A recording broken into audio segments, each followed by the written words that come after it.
to the Osu Military Cemetery. You know by now that the son of Queen Elizabeth is in Ghana, and Maxwell Agbagba is there at the wreath laying ceremony. I'm sure you can see pictures now. Let's go live to that ceremony. God inspire all of us by their sacrifice to do all in our power to continue to pursue world peace, to make this world a better place for us and the generations to come. We ask this in the name of Jesus Christ, your Son, who is the resurrection and the life. Amen. Continue to pray in the name of Allah, the most gracious, the most merciful. Allahumma irham amwatana alladhina shahidu laka bil wahdaniyya. Allahumma akrim lahum wa wasi'a madkhalahum wa nakkihim min al-khataya kama naqayta ath-thawb al-abyad min ad-dams waghsilhum bil ma'i wal-thalj wal-barad. Allahumma la tuhrimna. الحمد لله رب العالمين الرحمن الرحيم مالك يوم الدين إياك نعبد وإياك نستعين اهدنا الصراط المستقيم صراط الذين أنعمت عليهم غير المغضوب عليهم ولا الضالين آمين. Sounding of the last post.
We shall observe a minute silence.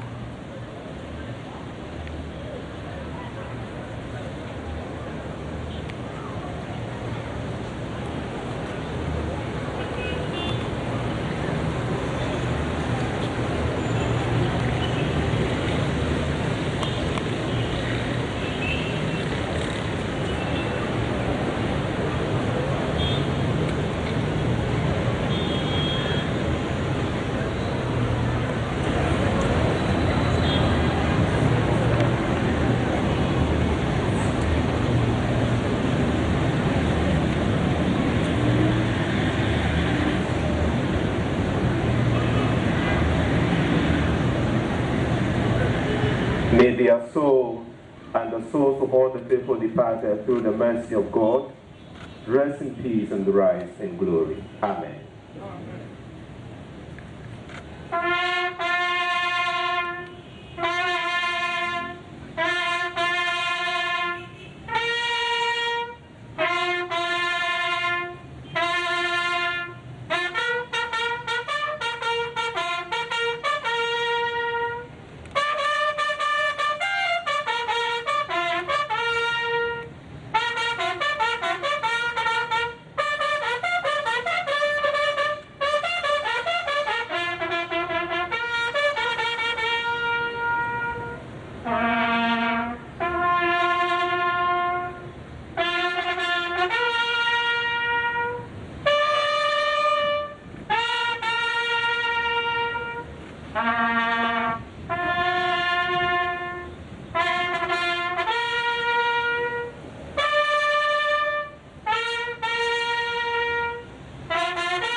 Yes, sir.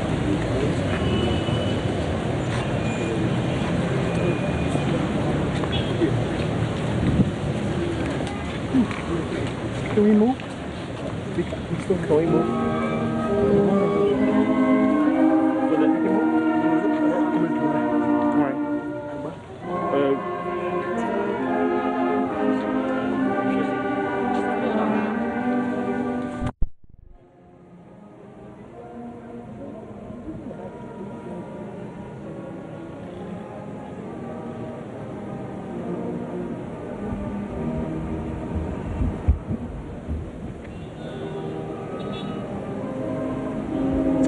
You're welcome here to the Christianborg War Graves Cemetery. It's the commemorative ceremony on the occasion of the visit to Ghana by His Royal Highness, the Prince of Wales, His Royal Highness, the Duchess of Cornwall,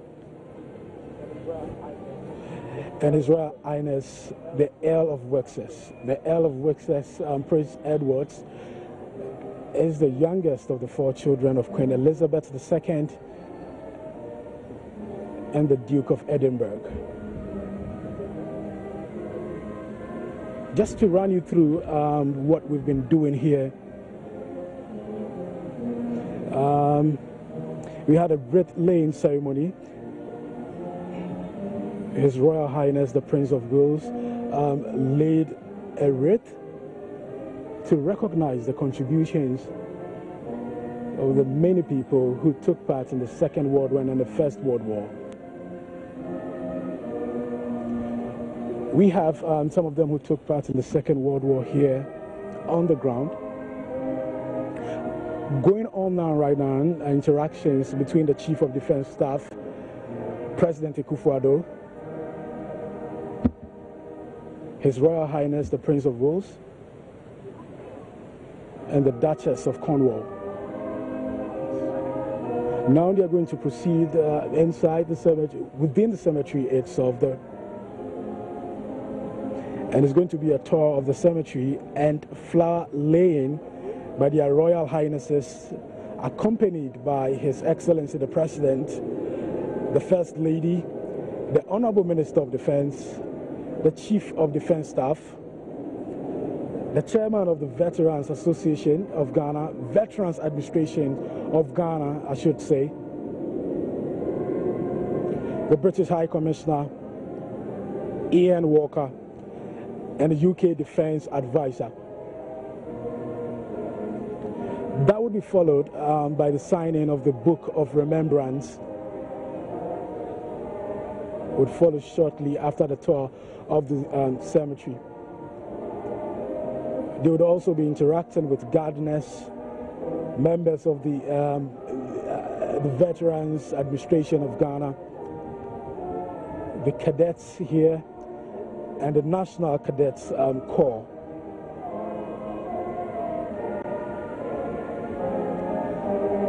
His Royal Highness, the Prince of Wales, was received at exactly 1:55 by the Speaker of Ghana's Parliament, Professor Michael Quay.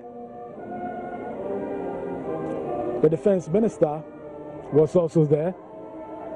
Dominic Nitiwu was there. The Foreign Affairs Minister was also there. They are also here at the Osu Military Cemetery. It's a solemn ceremony going on here.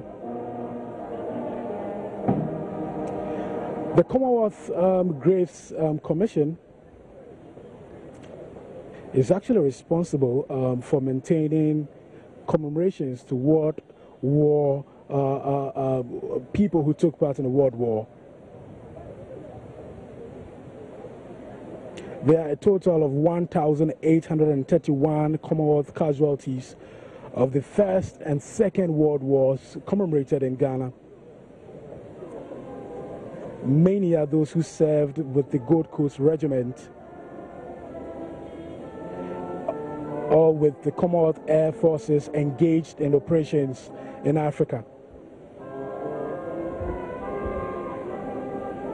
Now, if you check the Commonwealth War Graves Commission country report,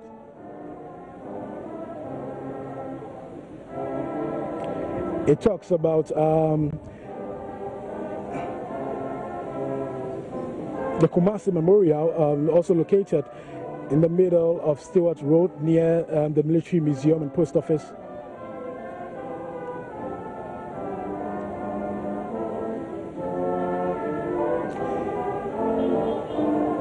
Now, about 2,247 individuals, Ghanaian casualties I'm talking about, who died while serving with a regiment associated with Ghana. So, for the figures and the casualties recorded, the Gold Coast Regiment, we had 1,375 individuals. For the Gold Coast Regiment, RWAFF,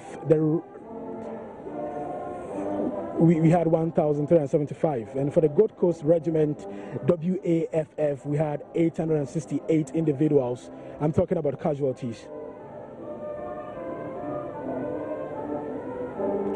And then for the Gold Coast Naval Volunteer Force, we had 3 people.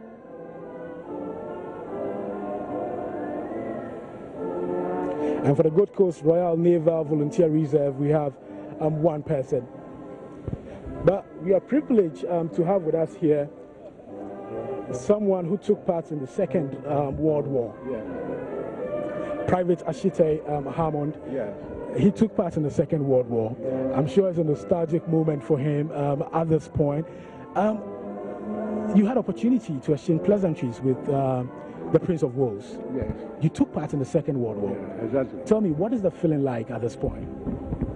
It was just wonderful, fearful. But You're talking about a war? Yes.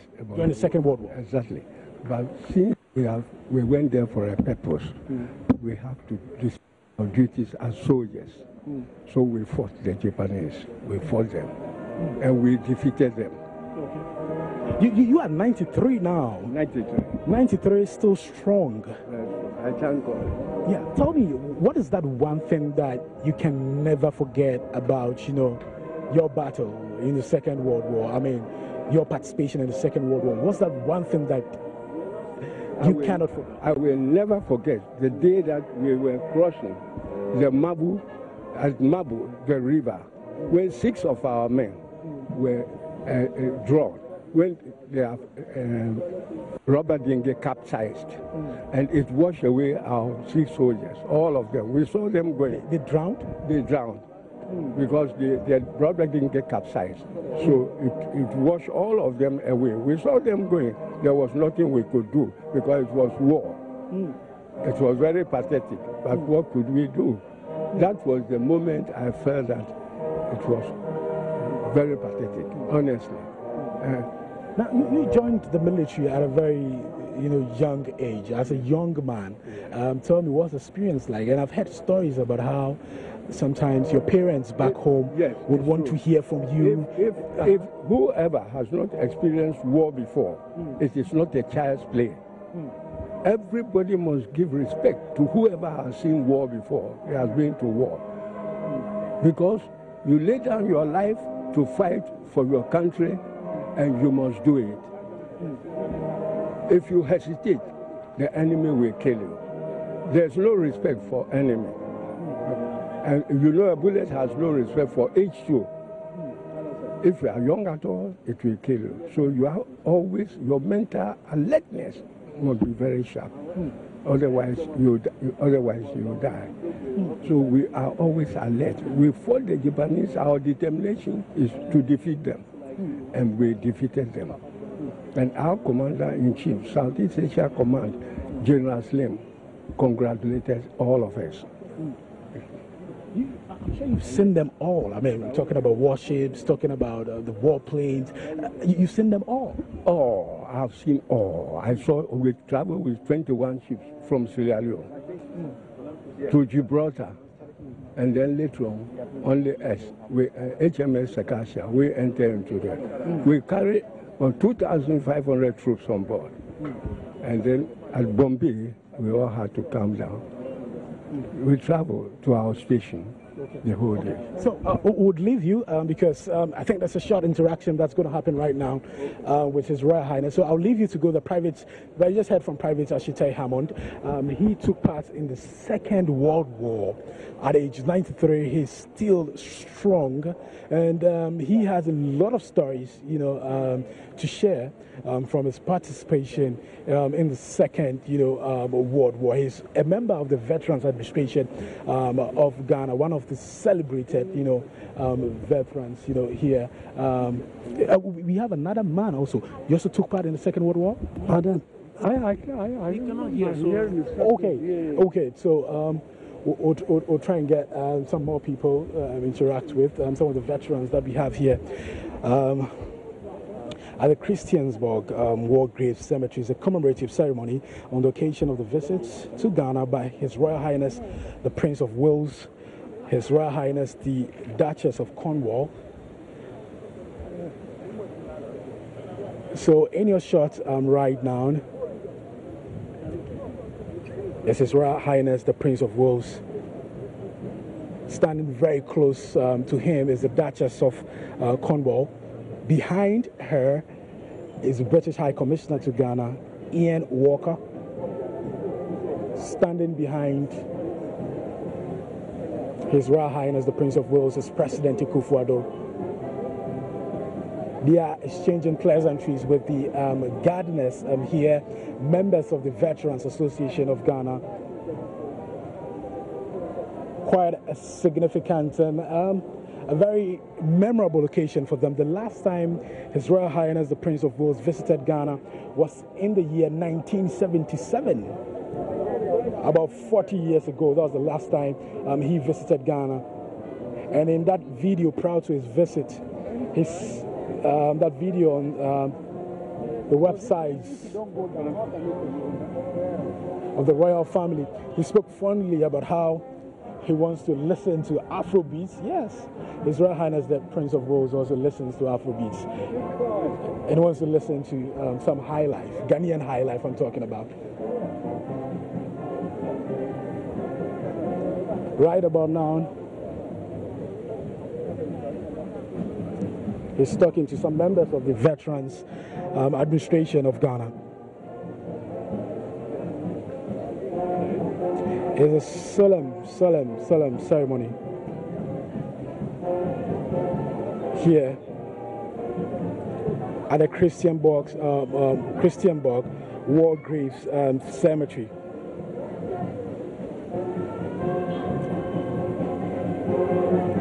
A lot is going to happen from now to the 6th of November when he would leave Ghana. It's important to note that the Prince of Wales and this West African tour, I should say, will be the Prince of Wales's and the Duchess of Cornwall's first visit to the Commonwealth since Commonwealth heads of government unanimously decided the Prince should succeed Her Majesty the Queen as the future head of the Commonwealth during the Commonwealth Summit held in London in April. The summit was the largest of its kind in British history, with leaders agreeing a range of actions to build a reformed and revitalized Commonwealth that is fairer, more sustainable, prosperous, and secure. It is instructive to also note that the Commonwealth has been a fundamental feature for the Prince of Wales throughout his life. And that is why he would often speak fondly about being part of the Commonwealth family. On the 5th November, he will give a speech at the Accra International Conference Center. I'm talking about His Royal Highness the Prince of Wales, where he will share his reflections on the Commonwealth. He will be joined by His Excellency President Nana Akufo-Addo, representatives from Commonwealth organizations, and a cross-section of Ghana's youth who represent the future of the Commonwealth. We are told His Royal Highness will recognize the value of this diverse community, the unique qualities that each bring, and the collective ability to create a more positive future for the 1 billion Commonwealth citizens living, you know, in 53 member states. President Akufo-Addo now shaking hands with members of the Ghana Cadet Corps, together with His Royal Highness Prince of Wales and then the Duchess of Cornwall.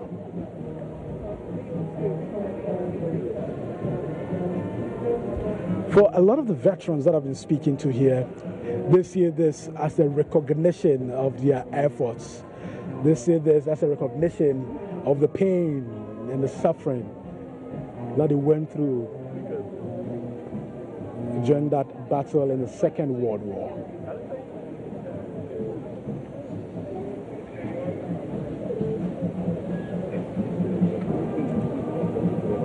And I'm sure you already know the UK and Ghana are members of the Commonwealth Clean Oceans Alliance. So there would actually be a ceremony sometime during the visit on how we can clean our ocean of the many plastics. Interaction ongoing now. President Akufo-Addo, I'm sure, saying goodbye to His Royal Highness, the Prince of Wales, and then the Duchess of Cornwall.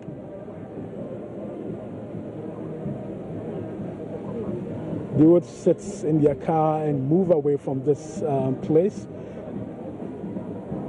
Later, there's a reception. There will be a reception later today.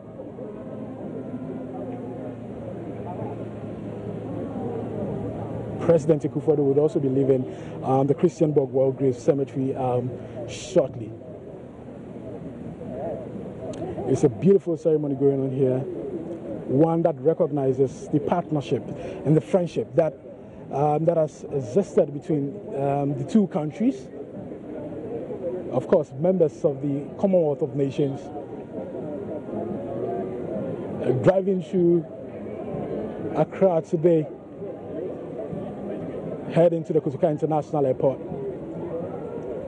All you'd see, the Union Jack and then the Ghana flag. That was the same thing we saw at the airport. Same thing here. And both flags are going to be flying high as we celebrate this friendship that has existed for years. Now, waving to the crowd here is President Akufo-Addo.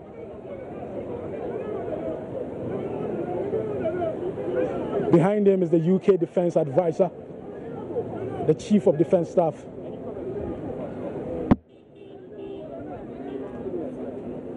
He's shaking hands now with the Chief of Defence Staff. Okay, the First Lady would also join him. Okay, so the First Lady would also enter a different car, and they would all move from here. That would wrap up the activities here at the Osu Military Cemetery, the Christianborg Walgrave Cemetery.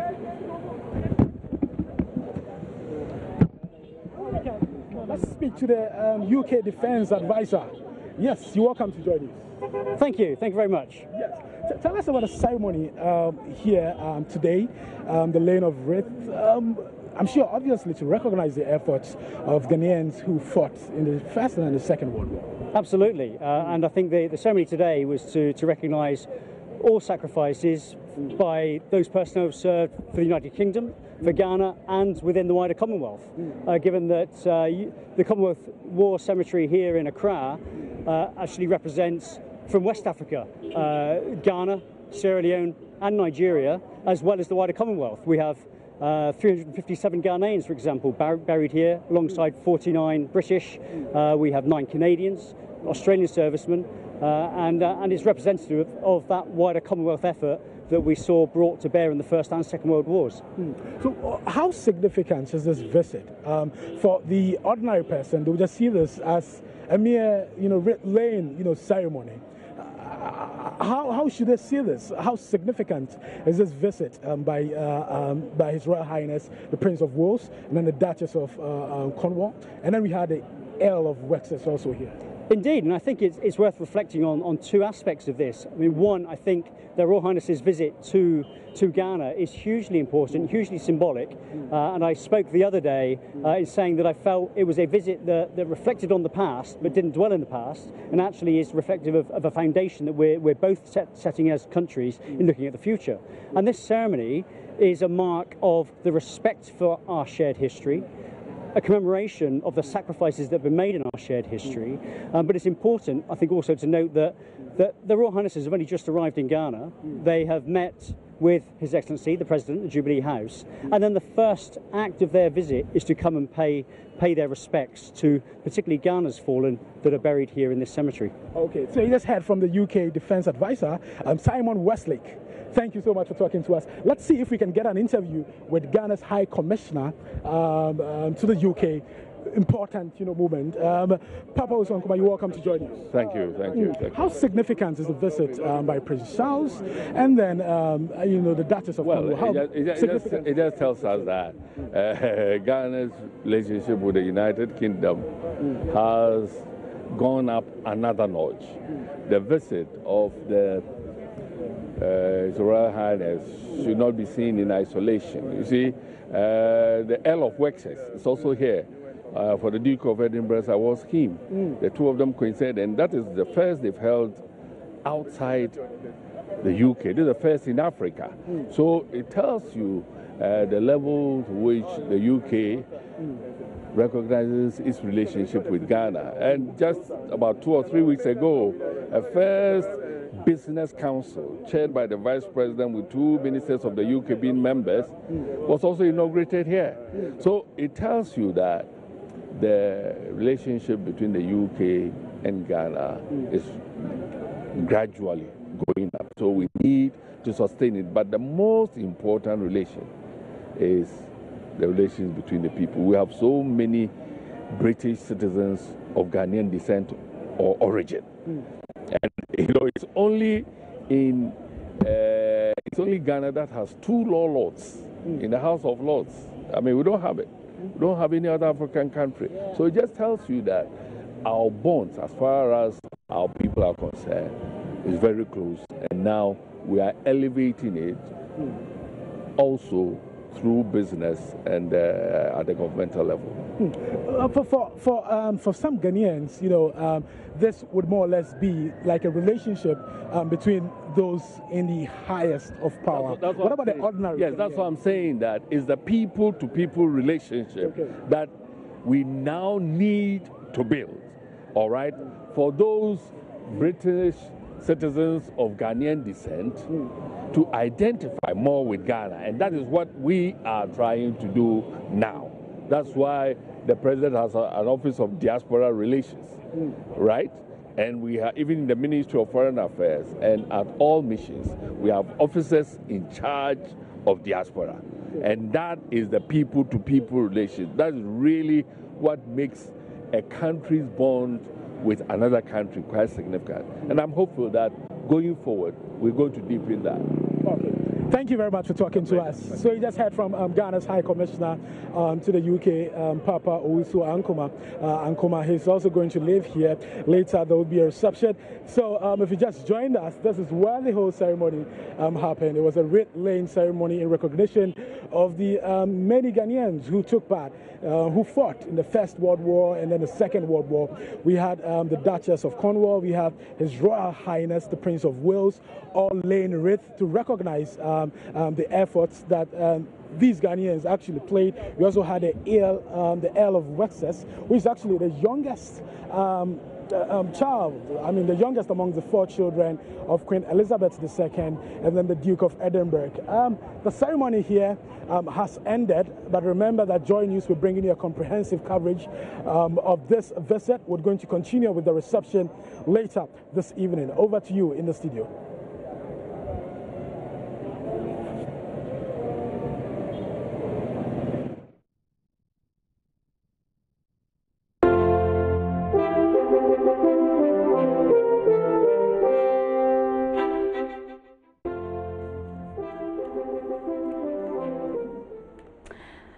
Masola Gbagba live from the Osu military ceremony there. Quite a beautiful ceremony to, honor soldiers who were part of the First and Second World War. And we know by now that the Prince of Wales, Prince Charles, and his brother, the Earl of Wessex, Prince Edward, is also in town. And of course, the Duchess of Cornwall, Camilla Parker Bowles, is also here in Ghana for a 4-day visit. And it will be exciting. They will end up in Kumasi as well.